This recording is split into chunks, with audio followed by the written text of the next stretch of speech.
علماء دیوبند کو اللہ نے وہ افراد عطا کیے ہیں جو صحابہ کرام کو نسل اللہ تعالیٰ نے حضور پاک کی گود میں ڈالی تھی. کیسے؟ اس وقت علماء بلکہ اس وقت صحابہ کرام میں خلفائے راشدین کا کردار ایسا ہے جو ایسا کوئی نہیں تھا.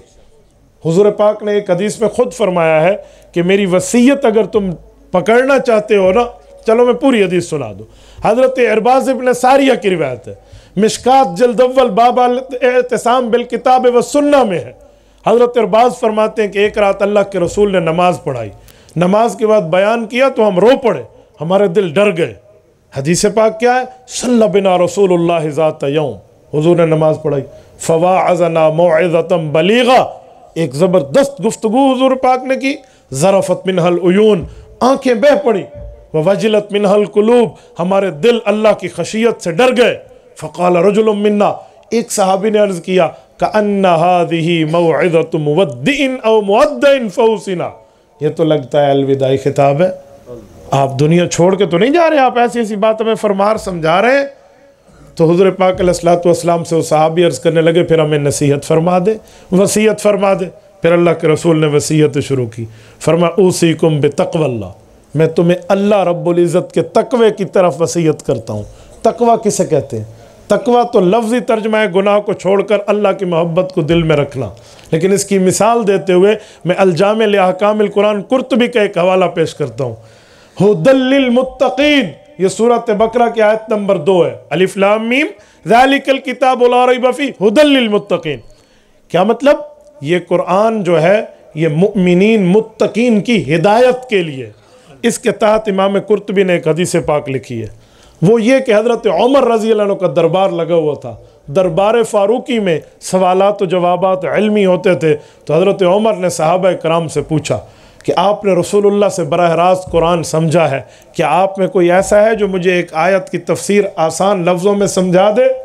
انہوں نے پوچھا امیر المؤمنین آپ کس آیت کے بارے میں کہنا چاہ رہے ہیں؟ کہا جی ھدی للمتقین میں ہے، یہ جو تقوی والے ہیں متقی ہیں ان کو قرآن ہدایت کرتا ہے. تقوی کسے کہتے ہیں؟ جو حضور سے سنا ہے وہی مجھے بتائیں. تو صحابہ کرام اتنا تو سمجھتے تھے کہ حضرت عمر کوئی عام تشریح نہیں، تشریح نبوی پوچھ رہے ہیں. تو حضرت ابی بن کعب رضی اللہ عنہ آگے ہوئے، حضرت ابی نے پوچھا، یہ امام قرطبی نے لکھا ہے واقعہ. حضرت ابی پوچھنے لگے کہ امیر المؤمنین جواب تو دیتا ہوں پر ایک دو جواب مجھے دے دیں، ایک دو باتیں میں سمجھائے دیتا ہوں. کہا جی پوچھے. کہا ما سلکت طریق ذا شوق، کبھی اس جگہ سے گزرے ہیں جہاں کانٹے ہی کانٹے ہو اور اس جھاڑی سے آپ گزرے؟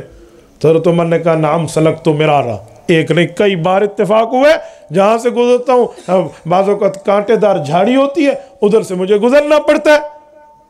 تو انہوں نے کہا کیسے گزرتے؟ کیف سلکت، آپ کے گزرنے کی کیفیت؟ کہ شممت ثیابی ثم سلکت، یہ جو میرے زائد کپڑے ہوتے ہیں جو ادھر ادھر انسان کے، وہ میں سنبھال لیتا ہوں، یوں سنبھال لیتا ہوں تاکہ کسی کانٹے میں الجھ نہ جائیں، چھوڑ نہیں دیتا انہیں اپنے پاس مضبوط کرتا ہوں پھر گزرتا ہوں.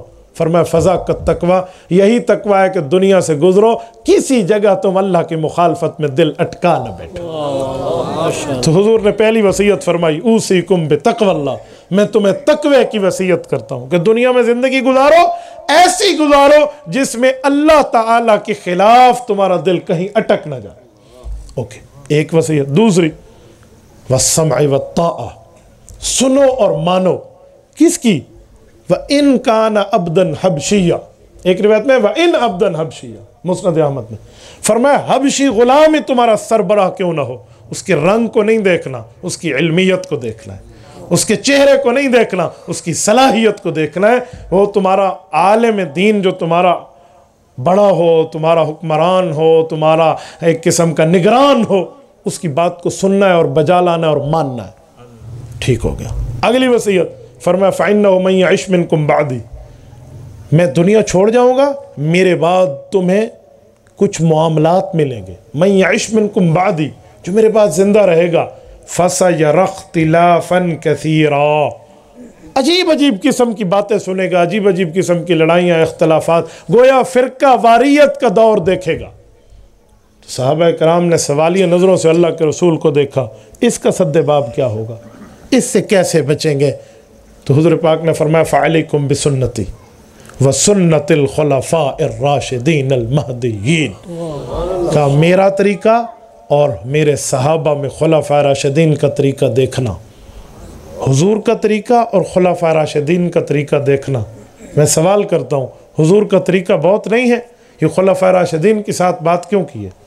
تو خلافت راشدہ میں تو وہی طریقہ ہے جو حضور کا ہے، تو علیکم بسنتی سے بات ختم ہو گئی تھی کہ حضور کا طریقہ ہے۔ نہیں، رسالت میں آپ کچھ سمجھانا چاہتے ہیں، فرماتے ہیں میرے جو صحابہ ہیں نا، یہ میری نبوت کے عینی شاہد ہیں، میں کر رہا ہوں، یہ دیکھ رہے ہیں۔ بعد والوں نے نہ مجھے دیکھنا ہے نہ مجھے کرتے انہیں نظارہ کرنا ہے، انہوں نے دیکھا ہے میرے کس لفظ کا کیا مطلب ہے، میری کس حدیث کی کیا مراد ہے، کہنے والے کی بات کو سننے والوں سے سمجھنا۔ وسنت الخلفاء، یہ حضور نے صحابہ کرام کو آئیڈیل اور ماڈل پیش کر کے آپ کی اور میری خدمت میں بھیجا ہے۔ فرمایا علیکم بسنتی، میرا طریقہ، وسنت الخلفاء الراشدین المہدیین، ان کا طریقہ دیکھنا۔ ٹھیک ہو گیا۔ اگلی بات فرمایا سنو، تمسکو بہا، مضبوطی سے پکڑ لینا اس کو۔ یہاں ایک علمی نکتہ ہے، اگر یہ دو سنتیں ہوتی تو لفظ ہوتا تمسکو بہما، یوں نہیں ہے، تمسکو بہا ہے، پتہ چلا سنت خلفاء راشدین بھی سنت رسول ہے، اس کے اوپر مضبوطی سے قائم رہنا، تمسکو بہا، وہ مضبوطی پھر مثال دی ہے جسے محاورہ کہتے ہیں، عضو علیہا بالنواجذ، دانتوں سے پکڑ لینا۔ کوئی سنت کو دانت سے نہیں پکڑتے، دانت سے پکڑنے کا معنی کہ بعض اوقات ہاتھ سے پکڑنا اتنا مضبوط نہیں ہوتا جو چک سے پکڑنا ہوتا ہے، تو یہ مضبوطی کی طرف اشارہ ہے کہ اپنے دانت کے ساتھ مضبوطی سے پکڑا۔ عضو علیہا بالنواجذ، یہ تو ہے کرنے کے کام، بچنے کے کام کیا ہے؟ رسالت مآب نے بچنے کے کام فرمایا ایاکم بمحدثات الامور، یاد رکھنا نئے نئے عقیدے، نئے نئے عمل، نئے نئے طریقے جو دین میں نکال کے دین بنایا جائے، اس سے بچ جانا۔ ہر وہ عقیدہ اور عمل جس پر پیغمبر کریم علیہ التحیۃ والتسلیم اور ان کی جماعت کی مہر ہو، وہ دین ہے۔ اگر ان کی مہر تصدیق نہیں ہے، وہ تمہارا رسم و رواج ہو سکتا ہے، دین نہیں ہو سکتا۔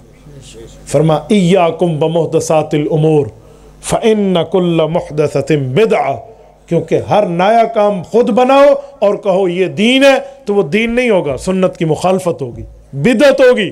وَكُلَّ بِدْعَةٍ ضَلَالَةٍ، اور ہر بدعت گمراہی ہے، وَكُلَّ ضَلَالَةٍ فِي النَّارِ، اور ہر گمراہی کا ٹھکانہ جہنم ہے۔ یہ آپ علیہ الصلوۃ والسلام نے وصیت کی ہے۔ اب توجہ رکھنا، یہ رسول اللہ صلی اللہ علیہ وسلم نے جو صحابہ کرام کو سمجھایا، بتایا، سنایا، تو پیغمبر کے صحابہ کو یہ بات سمجھائی تھی کہ اس طرح معاملہ بنے گا کہ آپ کے ساتھ معاملات میں فرقہ واریت کا واسطہ آئے گا، تو اس فرقہ واریت سے بچنے کا طریقہ نبی کا کام، صحابہ کا عمل۔ علماء دیوبند جو ہیں وہ اس بنیاد پر ٹھہرے ہیں، ہم کوئی فرقہ نہیں ہے، ہم ہر اس مسئلے میں جس نے دین گھٹایا یا بڑھایا، ہم کہتے ہیں نہ دین گھٹانے کے لیے آیا ہے نہ بڑھانے کے لیے، بلکہ جس نے کچھ اوپر نیچے کیا ہے اسے علیکم بسنتی و سنت الخلفاء الراشدین کے میزان اور ترازو میں تولو۔ اگر وہ عقیدہ یہاں تلتا ہے تو وہ حق ہے، نہیں تلتا تو وہ باطل ہے۔ بس یہ وہ چیز ہے جو حضور پاک نے ہم بتائی ہے۔